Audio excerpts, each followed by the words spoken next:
On est venu vous parler du suivi de la qualité des eaux dans le territoire de Belfort. Ce suivi il est réalisé depuis 2006 maintenant. Il a une vocation particulière, celle de suivre la qualité écologique des cours d'eau. On ne cherche pas à savoir si l'eau est potable, on ne cherche pas à savoir si telle ou telle maison pollue plus que celle d'à côté.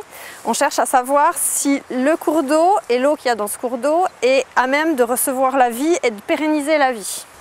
Alors ce que je vous propose, on va commencer par la partie physico-chimique parce que ça va un petit peu plus vite, et puis après on fera le début de la partie biologique ici et on fera la fin à la maison de l'environnement pour que vous puissiez regarder mieux sous les loupes binoculaires ce qui s'y passe. Sur la partie physico-chimique, on analyse toute une batterie de paramètres qui ont parfois des noms barbares. Alors celui que vous connaissez souvent le plus, c'est les nitrates.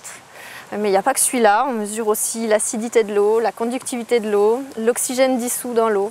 On a toute une batterie de paramètres qui nous permettent de connaître le grand niveau de qualité générique d'un cours d'eau. Voilà, alors je vous laisse l'outil et puis vous remplissez au mieux que vous pouvez, plutôt là où il y a de l'eau qui coule, pas dans l'eau stagnante. Voilà, on a la première étape de fait, c'est d'avoir de l'eau. Jusque là, c'est assez simple. On a 3 types de sondes différentes pour plusieurs paramètres différents. Donc, on les plonge dans l'eau. Et les appareillages vont nous lire les différents paramètres. On va regarder ce qu'il en est. Donc, les paramètres qui sont importants pour nous sur ces appareils-là, le premier, c'est la température de l'eau. Parce que les poissons et puis la vie aquatique se satisfont d'une certaine température. Au-delà de certaines températures, ça devient difficile. Là, on est sur une eau à 14,8 degrés. C'est déjà une eau chaude pour la vie aquatique.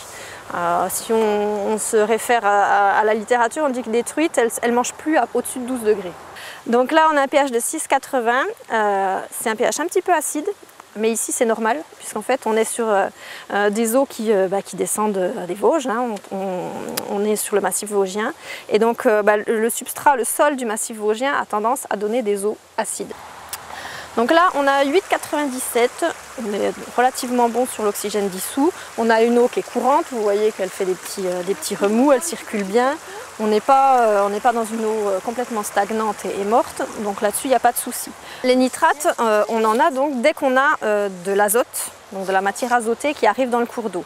Alors soit ils arrivent directement sous forme de nitrates, parce qu'on en utilise pour les engrais, on en utilise aussi dans nos rejets domestiques, hein. Soit ils arrivent sous forme d'azote qui se dégrade et s'oxyde et finit en forme nitrate. Et donc le souci des nitrates, c'est que c'est un fertilisant.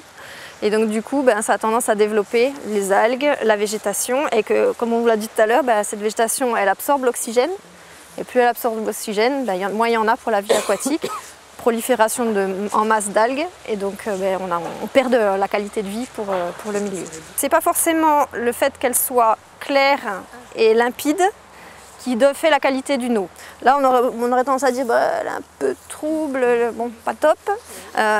Pour autant, c'est une eau qui a assez peu de rejets dans son parcours, et donc on a des teneurs justement en nitrate, en phosphate assez faibles. Un cours d'eau comme le Rhôme, les dernières mesures nous montrent qu'on est plutôt sur un bon état. Plus on va aller sur des cours d'eau urbains avec une densité de rejet importante, moins on sera en bon état. Mais ça, c'est juste une loupe, c'est pas un microscope. Ça, c'est ce qu'on appelle la nymphe. Et puis avant de devenir insecte, mais pour pas que c'est fragile, tu vois.